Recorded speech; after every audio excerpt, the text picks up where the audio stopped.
Hey, everybody, and welcome to day two of our New Testament walkthrough, where we are reading the entire New Testament 5 days a week, one chapter at a time. And by the end of the year, we have gone through from Matthew all the way to the book of Revelation. I hope that if you haven't watched the chapter 1 of Matthew, stop what you're doing, go watch that, as we're going to start in chapter 2 of the book of Matthew today. Chapter 1 just talked about the genealogy and then the birth of Jesus. Now we're going to get into really a fast-paced fast forward in the story of Matthew as he's walking through the gospel. I encourage you to find a Bible. Again, a couple that things that I recommend. If you have a phone, if you don't have a physical Bible, on your phone, you can go to the App Store and go find the Bible app by the U Version or the U Version Bible app by Life Church. Where I am not sponsored in any way. It's a fantastic Bible program. I have used it for years. It is absolutely free. If they ask you to charge anything, you got the wrong one, but it is absolutely free. It has Bible plans, reading plans. It has many different translations. Or you can use Logos. Logos is a massive Bible program. I do believe they have either a free suite or maybe a very inexpensive suite, and then you can kind of buy books as you want, and it's a whole Bible program together. And this is the one that I'll be using here. Again, yeah, definitely not sponsored by Logos in any way, but it's just something that I have I've invested my own money in too. And it's something that is it's a very good Bible software if you're looking to study deeper into the Bible, whichever it is, or a good old fashioned handheld Bible. And the translation that I'm using is the English Standard Version. Feel free to read it in whatever translation it is, because as long as it's a reputable translation, though some of the wording might be different, the message is still the same. And we're going to start again. This is day two, so we're reading Matthew chapter 2. I want to encourage you to read with me as we bring up our Bible program. Matthew chapter 2, starting in verse 1, and it says this. Now, after Jesus was born in Bethlehem of Judea, in the days of Herod the king, behold, wise men from the east came to Jerusalem, saying, where is he who has been born King of the Jews? For we saw his star when it rose and have come to worship him. When Herod heard the king, when Herod the king heard this, he was troubled, and in all Jerusalem with him. And assembling the chief priests, the scribes of the people, he inquired of them where the Christ was to be born. They told him, in Bethlehem of Judea, for so it is written by the prophet. And you, O Bethlehem, in the land of Judea, are by no means the least among the rulers of Judah, excuse me.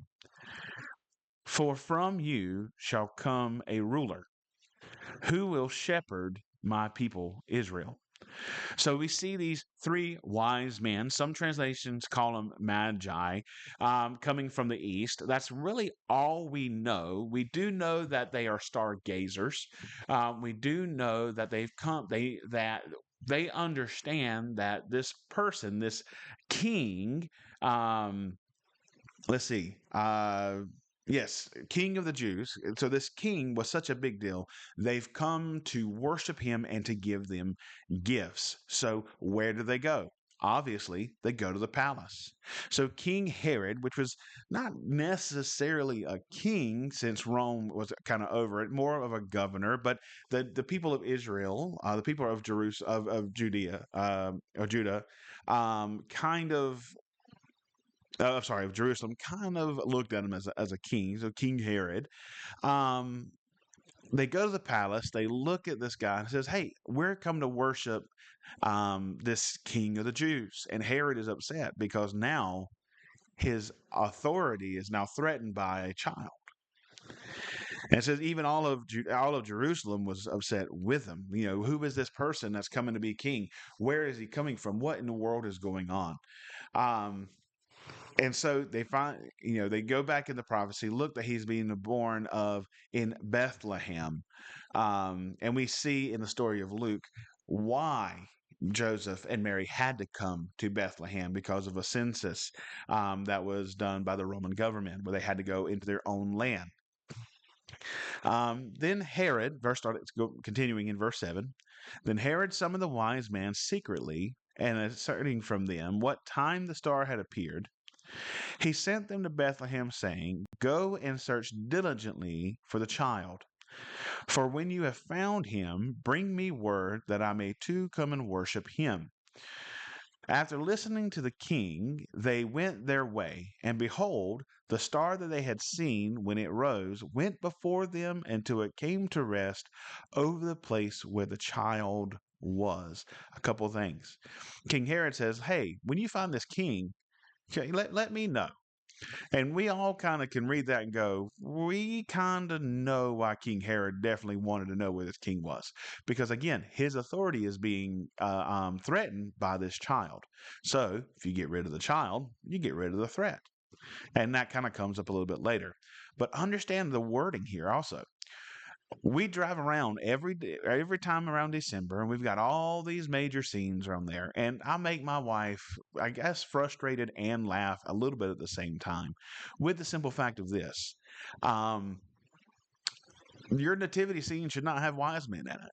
Now, I'm not saying that you're preaching heresy or whatever if you have wise men with a baby Jesus. But this denotes that there is a time span from the birth of Jesus to the Magi or the wise men coming to this, finding this Messiah, because it's not a baby anymore. It's actually stated as a child. So some time has passed. It's not, in the same day or in the same night, but it's definitely a future or a separate event of these wise men coming and finding Jesus, Mary, and Joseph, and presenting him with gifts. So when you find the verse 10, and when they saw the star, they rejoiced exceedingly with great joy. And going into the house, they saw that the child was with Mary, his mother, and they fell down and worshipped him. Then, opening their treasures, they offered him gifts, gold, frankincense, and myrrh. And being warned in a dream not to return to Herod, they departed of their own country by another way. Now, we see here three gifts, which is why, for so many generations of Christians, we say that there are three wise men. We have no clue how many wise men there are. There could have been two. There could have been 200. We have no idea how many wise men were actually there, nor do we really know all the gifts that were given. We do know that there were gifts of gold, gifts of frankincense, and gifts of myrrh. I did a sermon um, um, around Christmas a couple years ago about these three gifts, and comparing them to the life and purpose that Jesus was going to live. Gold being a staple in royalty. When you would go and present something to the king, you would present it in gold and silver and fine jewels. So gold represented the royalty of Jesus, that Jesus was to be the King of Kings and the Lord of Lords, that he is of the lineage of David and was set up to be the King of Israel, the Messiah that they're looking for. And then you see frankincense. Frankincense, a very fragrant. That word just left my brain. It's very fragrant. Wow. Frankincense, a scent, a very fragrant scent, and often used in the priesthood, often used in the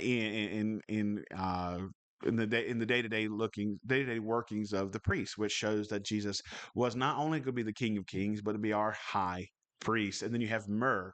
Myrrh is definitely used in so many different ways, but also as a burial sent. You would use it as a part of a burial practices, which shows that the purpose of Jesus being born was ultimately to die for the sins of so many. And painting that picture is just a beautiful way of showing the life and purpose of Jesus to be the King of Kings, to be our high priest, and to die for our sins. The three things that Jesus teaches over and over and over again, from the start of his ministry and all the way up through his resurrection and his ascension into heaven. And I just love how it's painted even in the gifts that the wise man gave and delivered. So it's absolutely amazing. Let's continue.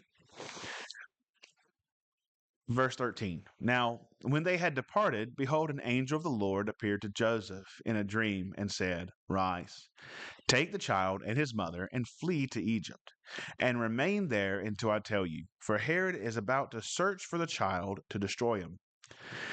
And when and he rose and took the child and his mother by night and departed to Egypt, and remained there until the death of Herod. This was to fulfill what the Lord has spoken out of the prophet. Out of Egypt I call my son. So Joseph is warned. The three, see, I just did it. The wise men were warned not to go back to Herod. They go home in a different way. Herod gets impatient. He's about to say, well, if you're not going to bring me the child, I'm going to go and I'm going to kill all the children. And then you see Joseph being warned by an angel again, having another encounter with a divine, again saying, look, I need you to go to Egypt. All to fulfill the prophecy of out of Egypt, God is calling his son. So Jesus had to go to Egypt to be able, as a fulfillment of prophecy. There's prophecy upon prophecy that Jesus himself had no control of. Jesus is a child at this point. He can't travel by himself. He can't do these things. He can't control where he was born. He can't control how he was born. He sure can't control moving because his dad has taken them to Egypt. Yet all this was to fulfill the prophecies that will point or should point us to believing that Jesus is the Messiah. Verse 16. And then Herod, when he had saw that he had been tricked by the wise men, became furious and sent and killed all the male children in Bethlehem and in all the region, who were 2 years old and under, according to the time that he had asserted from the wise men. So Jesus had to be around 2 years old. So again, not a baby. I mean, he's at 2 years old. You're talking at two, not much. At 2 years old, you're running around. We have this picture that Jesus is this baby when he's given these gifts. I believe he was a good bit older, so around 2 years old is what Jesus was when the wise men were to find him, according to the time that he asserted from the wise men. Verse 17. This was to fulfill what was spoken by the prophet Jeremiah. So another prophecy being fulfilled in this story. A voice heard from Ramah, weeping and loud lamentation. Rachel weeping for her children. She refused to be comforted because they are no more. Verse 19. But when Herod died, behold, an angel of the Lord appeared in a dream to Joseph in Egypt. Again, a third time, saying, Rise, take the child with his mother, and go back to the land of Israel, for those who sought the child's life are dead. And he rose, took the child and his mother, and went to the land of Israel. But when he had heard that the Archelaus was reigning over Judea in the place of the father Herod, he was afraid to go there, and being warned in a dream, he withdrew to the district of Galilee. And he went and lived in the city called Nazareth, so that what was spoken by the prophets, again, another prophecy, might be fulfilled, that he would be called a Nazarene. So Matthew points out, just in the first few years of Jesus' life, from his birth to early childhood, prophecy after prophecy after prophecy being fulfilled by the actions that are having to be done either by Joseph, by Mary, and by the direction of God. Again, Jesus having no control over these, but still able to be in complete fulfillment of these prophecies. And it's absolutely amazing. You see God guiding Joseph and directing him in where he should go so that Jesus can remain safe, and everything working together, even to the point that God knew Jesus had to come out of Egypt. So there has to be a reason for Jesus to go to Egypt. So we see this as a way of God pushing his plan along. And it's absolutely a beautiful picture of that. And he's still doing that today in all of us. He's still pushing his plan along. And it's our choice, just like it was Joseph's choice, just like it's Mary's choice. Are we going to follow his plan, or are we going to try to do our own thing? And my prayer for you today is that we be more like Joseph, that whatever God calls us to do, that we'll be ready to hear it and then ready to get up and go do it, whatever it may be. Thank you so much again for being a part of our walking through the New Testament in a year. Thank you so much for watching our second video for this. Tune in again for our third video as we talk about chapter 3. Again, each video just for 15, 20 minutes every chapter of the New Testament, starting with the book of Matthew. And so next video you'll see is Matthew chapter 3. So I'm super excited for it to come out, and for you to continue your walk in reading the New Testament. I encourage you, study chapter 2. Go ahead and read chapter 3. And as we read it together, I pray that God will bring light to you and bless you through something that is said and something that is read. And I pray God leads you in the direction that you need to go. But I also pray that you have the ability to get up and go do it when God has called you to do it. Let's be more like Joseph. Let's hear it, and then let's go do it. God bless you, and have a wonderful, wonderful day.